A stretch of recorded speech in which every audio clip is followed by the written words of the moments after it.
Hello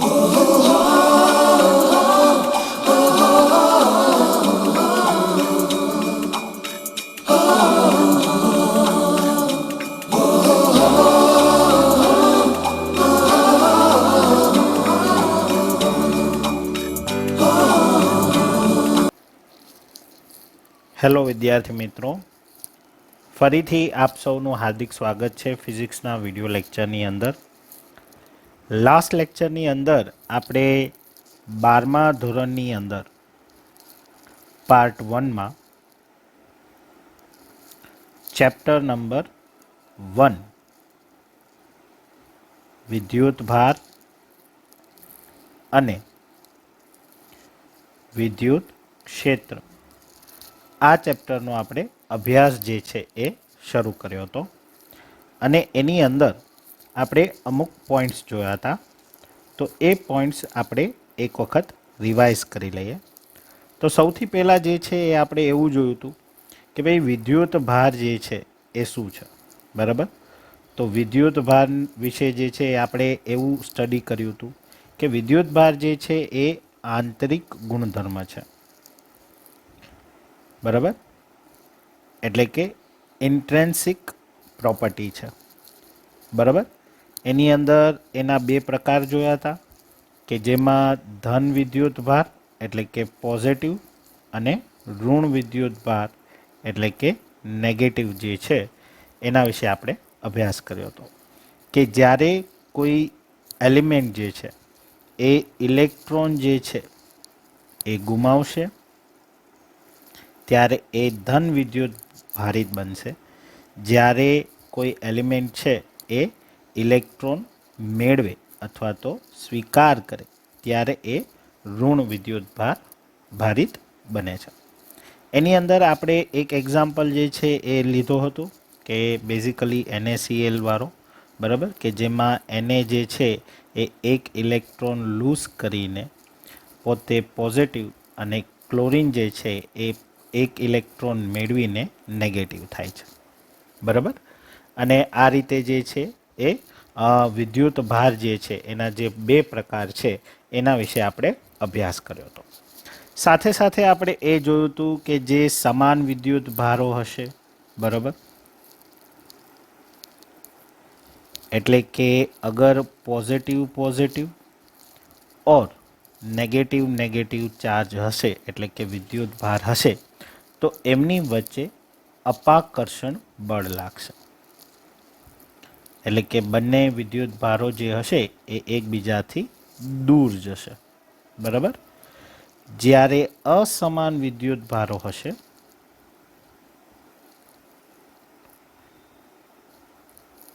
એટલે કે એક પોઝિટિવ એક નેગેટિવ ત્યારે એમની વચ્ચે આકર્ષણ પ્રકારનો બળ લાગશે. એટલે કે બંને વિદ્યુત ભારો એકબીજાની નજીક આવે છે.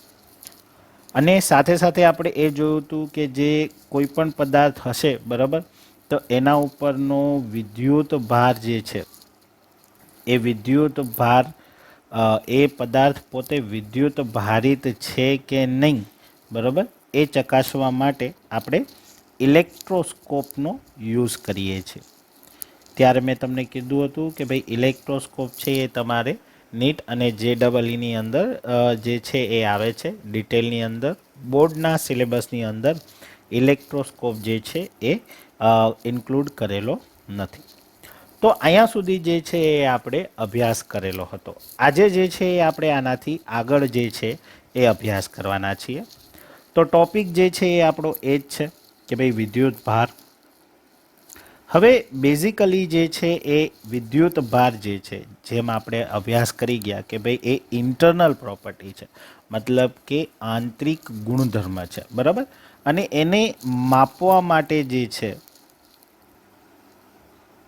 એનો જે એકમ છે, ખાસ કરીને એનો જે SI એકમ છે, તો એ SI એકમ જે છે એ કુલમ છે. કુલમ જે છે એ સાયન્ટિસ્ટનું નામ છે, એમને જે છે એ શોધ કરેલી હતી એટલે એમની યાદમાં જે છે એ એનો એકમ જે છે એ SI એકમ જે છે એ કુલમ છે. અને એ એકમની જે સંજ્ઞા છે એટલે કે આપણે જેના દ્વારા એને દર્શાવશું એ છે કેપિટલ સી. એ સિવાય અગર આપણે એના પારિમાણિક સૂત્રની વાત કરીએ તો પારિમાણિક સૂત્રની અંદર આપણે એને બે રીતે દર્શાવી શકશું. પારિમાણિક સૂત્ર તમારે ધોરણ 11માની અંદર ચેપ્ટર નંબર 2માં જે છે એ આવી ચૂકેલા છે. તો પહેલું જે પારિમાણિક સૂત્ર છે એના ફોર્મ માટે આપણે I is equal to Q by T જે છે એનો યુઝ કરશું, જ્યાં ક્યુ જે છે એ વિદ્યુત ભારનો જથ્થો થશે.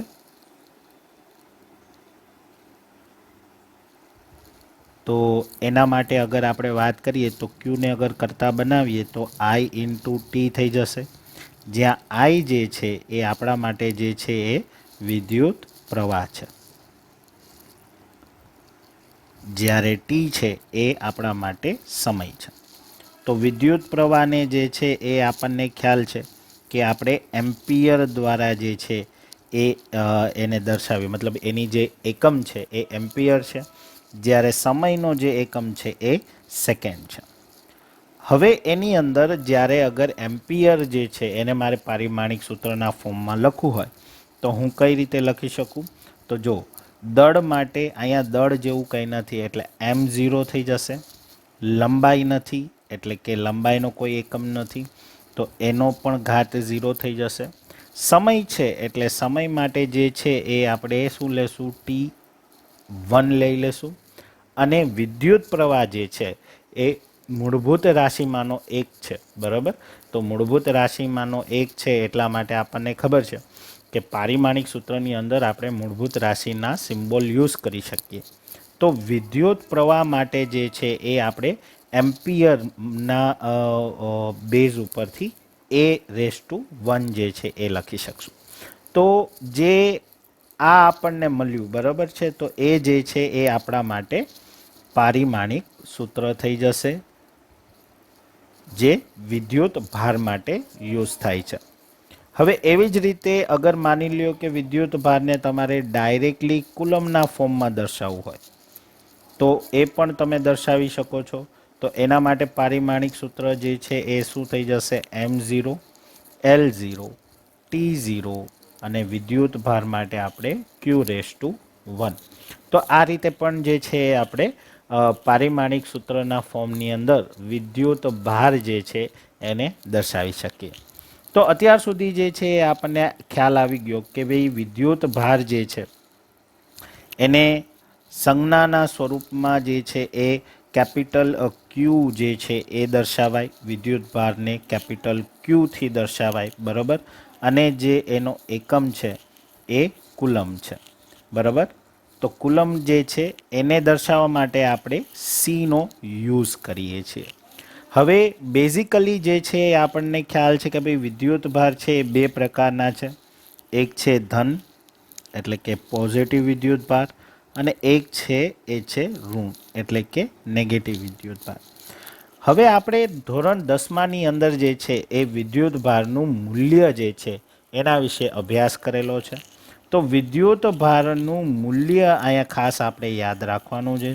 તો વિદ્યુત ભારનું જે મૂલ્ય છે એ મૂલ્ય 1.6 ઇન્ટુ 10⁻⁻19 કુલમ થશે, બરાબર? અગર જો એ પોઝિટિવ છે એટલે કે ધન વિદ્યુત ભાર છે તો આપણે એને પોઝિટિવ દ્વારા દર્શાવશું. અગર જો એ ઋણ વિદ્યુત ભાર છે તો એને આપણે નેગેટિવ દ્વારા દર્શાવશું. એનો મતલબ કે અગર મારે ધન વિદ્યુત ભાર છે એ બતાવવો છે તો એના માટે as a value +1.6 into 10⁻⁻19 coulomb થશે. અને અગર જો મારે એને નેગેટિવ તરીકે બતાવવું હોય અથવા તો તમને એમ કહે કે ભાઈ ઇલેક્ટ્રોન છે, બરાબર? તો ઇલેક્ટ્રોન માટે જ્યારે વાત થતી હોય ત્યારે આપણે -1.6 ઇન્ટુ 10⁻⁻19 કુલમ લેશું. અને અગર પોઝિટિવ એટલે કે ધન વિદ્યુત ભાર હશે તો ઘણી વખત છે એ તમને પ્રોટોન પણ જે છે એ શબ્દનો ઉપયોગ કર્યો હશે. ઓકે, તો એઝ અ વેલ્યુ જે છે એ તમારે ખાસ જોવાની છે. તો એઝ અ મૂલ્ય જે છે એ કોઈ ફેર નથી. તો કે ભાઈ મૂલ્ય જે છે એ શું છે? સમાન. તો આ જે વસ્તુ જે છે, આ જે ટોપિક છે, એની અંદર આપણે અહીંયા સુધી જે છે એ વિદ્યુત ભારનો ઇન્ટ્રોડક્શન એટલે કે વિદ્યુત ભારનો બેઝિક પરિચય જે છે એ આપણે જોયું. બરાબર. હવે આનાથી આગળ વધીએ અને જે નેક્સ્ટ ટોપિક છે એના તરફ વધીએ. તો નેક્સ્ટ ટોપિકનું જે નામ છે એ છે વિદ્યુત ભારનું ક્વાન્ટમીકરણ. હવે આપણને પ્રશ્ન થાય કે સર વિદ્યુત ભાર તો ચલો આપણે સમજ્યા કે ભાઈ વિદ્યુત ભાર છે એ ઇન્ટરનલ પ્રોપર્ટી છે. બરાબર. અને જે અગર એક ઇલેક્ટ્રોન મેળવે છે, ગુમાવે છે, તો એના અનુરૂપ છે એ પોઝિટિવ અથવા નેગેટિવ વિદ્યુત ભારિત થશે. પણ આ ક્વાન્ટમીકરણ જે છે એ શબ્દનો શું મતલબ થાય? તો ક્વાન્ટમીકરણ જે છે એ બેઝિકલી આપણને એવું સમજાવે છે કે ભાઈ એ ટર્મ જે છે એ ક્વાન્ટમ ફિઝિક્સમાંથી આવેલું છે. બરાબર. હવે કોઈ પણ વસ્તુને જ્યારે આપણે કોઈ એક શેપ આપીને સ્ટડી કરીએ, બરાબર, એટલે કે એનો આકાર જે છે એને આપણે એઝ્યુમ કરીને ચાલીએ, ત્યારે આ બધા કન્સેપ્ટ જે છે એ આવી રીતે અલગ અલગ નામ દ્વારા દર્શાવવામાં આવે છે. જેમ કે વિદ્યુત ભાર છે આપણને ખ્યાલ છે કે એ તો આંતરિક ગુણધર્મ છે. પણ એ વિદ્યુત ભારને અગર હું કોઈ એક પર્ટિક્યુલરી શેપ આપું, તો વિદ્યુત ભાર જે છે એને આપણે કણ તરીકે ઓળખીએ છીએ. બરાબર. તો કણ છે એ બેઝિકલી ગોળાકાર હશે. તો જે ગોળાકાર કણો છે, બરાબર, એ કણો તરીકે આપણે જે ધારણા કરી છે એ કન્સેપ્ટ જે છે એ ક્વાન્ટમીકરણમાં આવે. હવે અહીંયા આપણે જે છે એ જરૂર પડશે થોડી કેમેસ્ટ્રીની. તો કે કઈ રીતે? તો આપણને બધાને ખ્યાલ છે કે જે દ્રવ્યનો જથ્થો છે, બરાબર, ધોરણ 11ની અંદર આપણે જોયું કે ભાઈ દ્રવ્યનો જે જથ્થો છે એ એક ભૌતિક રાશિ છે. બરાબર. તો આ ભૌતિક રાશિ જે છે એ કેના માટે યુઝ થશે? તો કે દ્રવ્યનો જથ્થો જે હશે એને મેઝર કરવા માટે. અને એનો જે એકમ છે એ આપણે મોલ લઈએ છીએ. બરાબર. તો કેમેસ્ટ્રીની અંદર તમારે મોલ કન્સેપ્ટ આવે છે. ઓકે. તો મોલ, એક મોલ જે દ્રાવણ, તમે ત્યાં દ્રાવણનો વર્ડનો યુઝ કરો છો કારણ કે કેમેસ્ટ્રી છે. બરાબર. પણ ફિઝિક્સની અંદર આપણે એમ કહી શકીએ કે જ્યારે એક મોલ દ્રવ્ય હશે, દ્રવ્ય મતલબ કે મેટર, બરાબર, કોઈ પણ ફિઝિકલ વસ્તુ, બરાબર, તો એક મોલ જ્યારે મેટર હોય એટલે કે દ્રવ્ય હોય, તો એની અંદર જે છે એ 6.022 ઇન્ટુ 10⁻23 ઘાત જેટલા જે છે એ પાર્ટિકલ આવેલા હોય. બરાબર. આ આંકડો ખાસ તમારે ધ્યાનમાં રાખવાનો છે. બરાબર. કારણ કે આ જે છે એ આપણને ઘણા બધા કેલ્ક્યુલેશનની અંદર જે છે એ ઉપયોગમાં આવશે. બરાબર. આ જે ડિજિટ છે એને એવો ગ્રેડરો નંબર, બરાબર, અથવા તો એવોગેડ્રો ડિજિટ પણ જે છે એ કહેવાય છે. બરાબર. ઘણી જગ્યાએ રેફરન્સ બુકની અંદર આ 6.022ની બદલે 23 પણ હોય છે, પણ એ એટલું મેટર કરતું નથી. મેઇન જે છે એ આપણે એનો જે આખો ડિજિટ છે એ ખાસ યાદ રાખવાનો છે, અને ખાસ કરીને એની ઘાત. હવે આનો અહીંયા આપણે શું ઉપયોગ કરીએ છીએ? તો સૌથી પહેલાં તો જે આપણે વાત કરતા હતા કે ભાઈ જે વિદ્યુત ભારનું ક્વાન્ટમીકરણ છે, તો એનું સ્ટેટમેન્ટ જે છે અથવા તો એનું જે વિધાન છે એ આવી રીતે છે કંઈક કે ભાઈ કે વિદ્યુત ભારનું ક્વાન્ટમીકરણ એટલે શું થાય કે જે વિદ્યુત ભારો છે નો વિદ્યુત ભારો ના મૂલ્યો એ મૂળભૂત વિદ્યુત ભારના મૂલ્યના પૂર્ણ ગુણાંકમાં જ હોય છે. બરાબર, તો આ જે સ્ટેટમેન્ટ છે એ સ્ટેટમેન્ટને આપણે વિદ્યુતભારનું ક્વોન્ટમીકરણ કહીએ છીએ. હવે અહીંયા આપણે એને એક એક કરીને જે છે એ વ્યવસ્થિત સમજીએ કે ભાઈ આ વસ્તુ આપણને શું કહેવા માંગે છે. તો અહીંયા જુઓ કે જ્યારે તમને એમ કહે છે કે ભાઈ વિદ્યુત ભારના મૂલ્યો જે છે એ મૂળભૂત મૂલ્યના, એટલે કે શું થાય કે અગર જો વિદ્યુત ભારનો જે આપણે જથ્થો લઈએ, બરાબર, તો એ વિદ્યુત ભારના જથ્થાને આપણે ક્યુ દ્વારા દર્શાવીએ છીએ. તો એ જે વિદ્યુત ભારનો જથ્થો છે, બરાબર, તો એ વિદ્યુત ભારનો જથ્થો એ મૂળ વિદ્યુત ભાર. હવે મૂળ વિદ્યુત ભાર એટલે શું હોઈ શકે? તો મૂળ વિદ્યુત ભાર એટલે આઈધર પોઝિટિવ ઇલેક્ટ્રોન હશે જેને આપણે પ્રોટોન કહીએ છીએ, અથવા તો નેગેટિવ ઇલેક્ટ્રોન હશે, બરાબર, જેને આપણે ઇલેક્ટ્રોન કહીએ છીએ. તો એ ઇલેક્ટ્રોનના મૂલ્યના પૂર્ણ ગુણાંક, એટલે કે અહીંયા જે પૂર્ણ ગુણાંક તરીકે આપણે શું લઈએ છીએ? એન. એટલે આ જે છે એ પૂર્ણ ગુણાંક છે, બરાબર. તો એ પૂર્ણ ગુણાંકમાં જ હશે. તો આ આપણા માટે જે છે એ વિદ્યુત ભાર ગોતવાની ફોર્મ્યુલા થઈ ગઈ. બરાબર, કે કોઈ પણ દ્રવ્ય અગર તમે લ્યો છો તો એ દ્રવ્યની અંદર વિદ્યુત ભારની સંખ્યા અગર તમારે ગોતવી હોય, બરાબર, અથવા તો વિદ્યુત ભારની સંખ્યા જે છે એ અહીંયા આપણા માટે જે છે એ શું થઈ જશે? સ્મોલ એન થઈ જશે. જ્યારે વિદ્યુત ભારનું જે મૂલ્ય છે એ મૂલ્ય તરીકે જે છે એ આપણે ઈ લઈએ છીએ. અગર જો એ પોઝિટિવ હોય તો આપણે એના માટે જે છે +1.6 × 10⁻⁻19 કુલમ લઈએ છીએ. અગર એ માઇનસ હોય તો 1.6 × 10⁻⁻19 કુલમ લઈએ છીએ, બરાબર. અને જે વિદ્યુત ભારનો જથ્થો હશે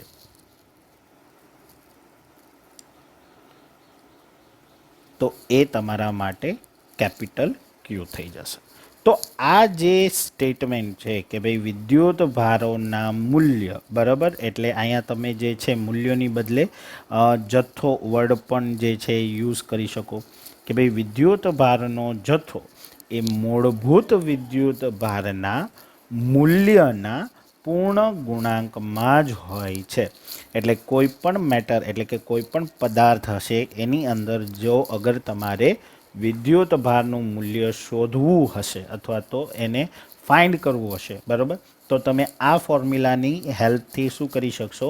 ગોતી શકશો, બરાબર. તો આ જે છે એ વિદ્યુત ભારનું ક્વોન્ટમીકરણ છે. હવે આની અંદર અમુક જે ટોપિક જે છે એની આપણે જે ચર્ચા કરીએ છીએ એ basically NEET or JEE point of વ્યૂથી કરીએ. તો કે એવા કયા પોઈન્ટ છે? તો કે સૌથી પહેલો પોઈન્ટ તમારે એ ખાસ યાદ રાખવાનું છે કે સામાન્ય ઓરડાના તાપમાને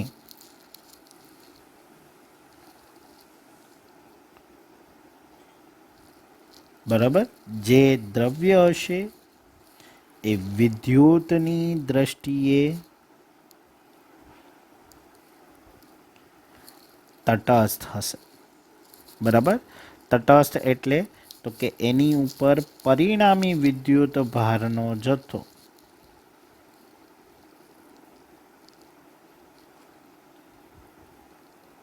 કેવો હશે?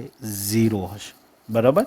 તો કે કઈ રીતે સર? તો તમે વિચારો, નોર્મલી જ્યારે આપણે રૂમ ટેમ્પરેચર ઉપર હોઈએ છીએ, બરાબર, ત્યારે આપણે લોખંડની વસ્તુ કે કોઈ બી જે છે ધાતુ જ્યારે અડીએ છીએ ત્યારે આપણને ખબર છે કે ભાઈ ધાતુ જે છે એની અંદર મુક્ત ઇલેક્ટ્રોન રહેલા હોય છે. તો એનો મતલબ તો એમ થાય ને કે આપણે જ્યારે કોઈ ધાતુ અડીએ તો આપણને તરત જ એના દ્વારા શોક લાગવો જોઈએ, પણ એવું થતું નથી. તો એનું કારણ શું છે? તો એનું કારણ એ છે કે જે સામાન્ય તાપમાન અથવા તો સામાન્ય ઓરડાના જે તાપમાન ઉપર બધા જ જે મેટર હોય અથવા તો જે દ્રવ્ય હશે એની અંદર વિદ્યુત ભાર, એટલે ખાસ કરીને આપણે એ જોવાનું છે કે અહીંયા જે વર્ડ યુઝ કર્યો છે કે ભાઈ પરિણામી વિદ્યુત ભાર જે છે એ કેવો હોય છે? ઝીરો.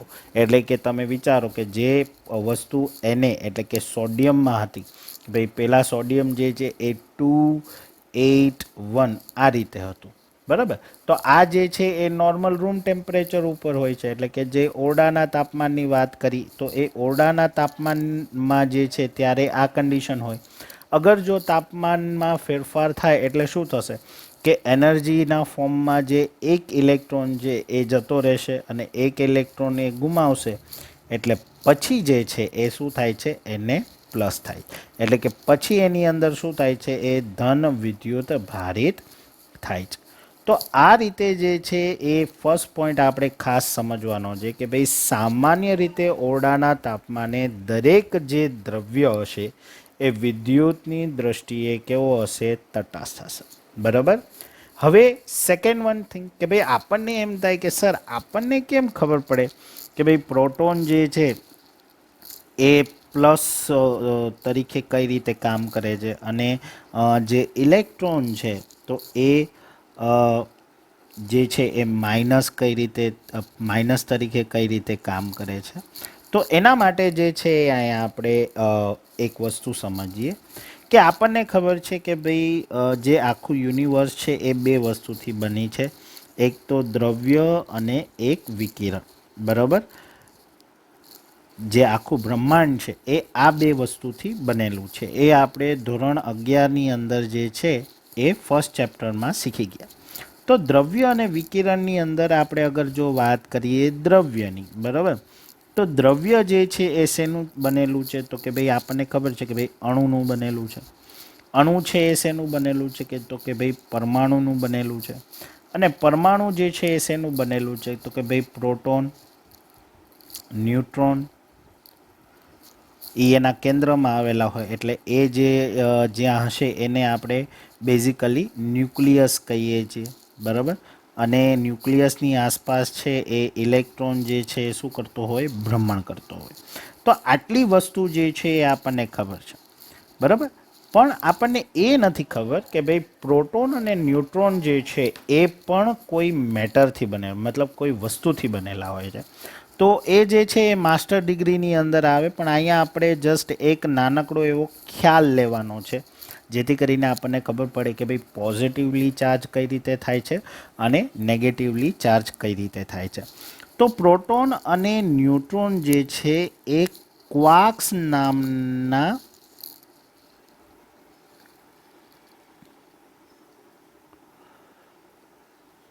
જે મૂળભૂત કણ છે, બરાબર.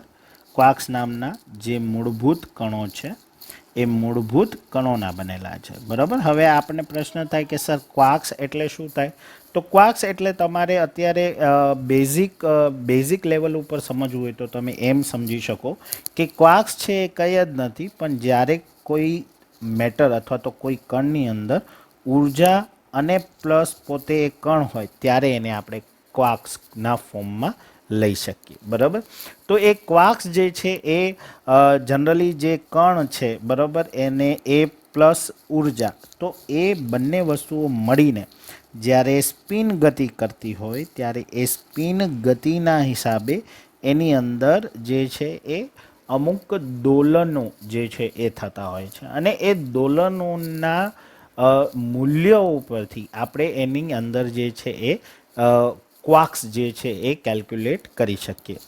હવે પ્રોટોન અને ન્યુટ્રોન જે છે એ બેઝિકલી 3 ક્વાર્ક્સના બનેલા હોય છે, બરાબર. ક્વાર્ક્સ જે છે એ ઘણા બધા મેઇન જે છે એ 3 પ્રકારના ક્વાર્ક્સ અવેલેબલ, સોરી 3 નહીં પણ 6 પ્રકારના છે, જેની અંદર અપ, ડાઉન, ટોપ, બોટમ, રાઈટ અને લેફ્ટ, બરાબર. આ રીતે જે છે એ 6 પ્રકારના જે છે એ ક્વાર્ક્સ રહેલા છે. જે બાકીના ક્વાર્ક્સ છે એનો અભ્યાસ છે એ માસ્ટર ડિગ્રીની અંદર આવે, ફિઝિક્સની અંદર. પણ અહીંયા આપણે જે ક્વાર્ક્સ સ્ટડી કરવાના છે એ મેઇનલી બે છે, બરાબર. એની અંદર એક છે એ અપ ક્વાર્ક્સ છે અને બીજું છે એ ડાઉન ક્વાર્ક્સ છે. તો અપ ક્વાર્ક્સ કોને કહેશું કે જ્યારે કોઈ કણની સ્પિન ગતિ જે છે, બરાબર, એ કેટલી હોય તો કે એની અંદર જ્યારે એ સ્પિન ગતિ થાય અને એના હિસાબે જે વિદ્યુત ભાર જનરેટ થાય, તો એ વિદ્યુત ભારનું અગર મૂલ્ય એ +2/3 ઇલેક્ટ્રોન જેટલી હોય તો એવા વિદ્યુત ભારને અપ ક્વાર્ક્સ કહેવાય, બરાબર. અને અગર જો એ ડાઉન ક્વાર્ક્સ હોય, બરાબર, તો ડાઉન ક્વાર્ક્સની અંદર જ્યારે વિદ્યુત ભાર હશે અથવા તો વિદ્યુત ભારનું જે મૂલ્ય હશે એ કેટલું હશે, -1/3 જેટલું હશે. ઓકે. તો અગર અપ ક્વાર્ક્સ છે તો આપણે એમ કહેશું કે ભાઈ +2/3 જેટલું વિદ્યુત ભારનું મૂલ્ય ધરાવે છે. અગર ડાઉન ક્વાર્ક્સ છે તો એના માટે આપણે એમ કહેશું કે ભાઈ -1/3 એટલે કે વિદ્યુત ભારના મૂલ્ય જેટલું મૂલ્ય ધરાવે છે. તો હમણાં આપણે જેમ વાત કરીએ એમ કે ભાઈ પ્રોટોન અને ન્યુટ્રોન છે એ 3 ક્વાર્ક્સના બનેલા છે, બરાબર. એ MCQમાં પૂછાય છે. તો પ્રોટોન માટે જે છે એ કયા 3 ક્વાર્ક્સ છે, તો પ્રોટોન માટે જે છે એ આપણે પ્રોટોનની અંદર જે રહેલા ક્વાર્ક્સ છે એને આપણે UUD તરીકે ઓળખીએ છીએ, અથવા તો UUD એની અંદર એનું જે છે એ બંધારણ હોય છે, બરાબર, ક્વાર્ક્સનું. તો UUD એટલે શું થશે, અપ અપ ડાઉન, બરાબર. તો અપ ક્વાર્ક્સ, અપ ક્વાર્ક્સ અને ડાઉન ક્વાર્ક્સ, બરાબર. તો આવી રીતે પ્રોટોન છે અપ અપ ડાઉન ક્વાર્ક્સના બનેલા હોય. હવે આપણને એનું વિદ્યુત ભારનું મૂલ્યની ગણતરી કરીએ તો અપ ક્વાર્ક્સ છે એટલે +2/3 જેટલું થશે. એવી રીતે પાછું અપ ક્વાર્ક્સ છે એટલે 2/3 જેટલું, અને પછી ડાઉન એટલે -1/3 જેટલું મૂલ્ય થશે. તો અગર તમે આનું સાદુરૂપ આપશો એટલે શું થશે, છેદ તો સમાન છે એટલે 3 એઝ ઇટ ઇઝ. હવે +2E +2E -1E એટલે આનું મૂલ્ય જે છે એ 4 થઈ જશે. 4માંથી 1 જાય એટલે 3E થશે /3. તો 3 કેન્સલ થઈને પોઝિટિવ E જે છે આ, એટલે એટલા માટે આપણે પ્રોટોનને એઝ અ પોઝિટિવ જે છે એ વિદ્યુત ભાર છે એ ગણીએ છીએ. ઓકે. હવે એવી જ રીતે ન્યુટ્રોન માટે વાત કરીએ તો ન્યુટ્રોન જે છે એ UDD થી બનેલો છે. એનું બંધારણ જે UDD છે, એટલે કે અપ ક્વાર્ક્સ, ડાઉન ક્વાર્ક્સ અને ડાઉન ક્વાર્ક્સ. તો અપ માટે આપણે +2/3 લઈએ છીએ, ડાઉન માટે -1/3 લઈએ છીએ, અને અગેન ડાઉન છે એટલે -1/3 લઈએ. તો અહીંયા છેદ છે એ સમાન છે એટલે કે 3 +2E -1E -1E. તો બધું જે છે એ શું થઈ જશે, કેન્સલ થઈ જશે. તો કેન્સલ થઈ જાય એટલે અહીંયા શું થઈ જશે, 0. અને એટલા માટે ન્યુટ્રોન જે છે એ વિદ્યુતની દ્રષ્ટિએ કેવો છે, તટસ્થ. શું કામ, કારણ કે એની પાસે પરિણામી વિદ્યુત ભાર જે છે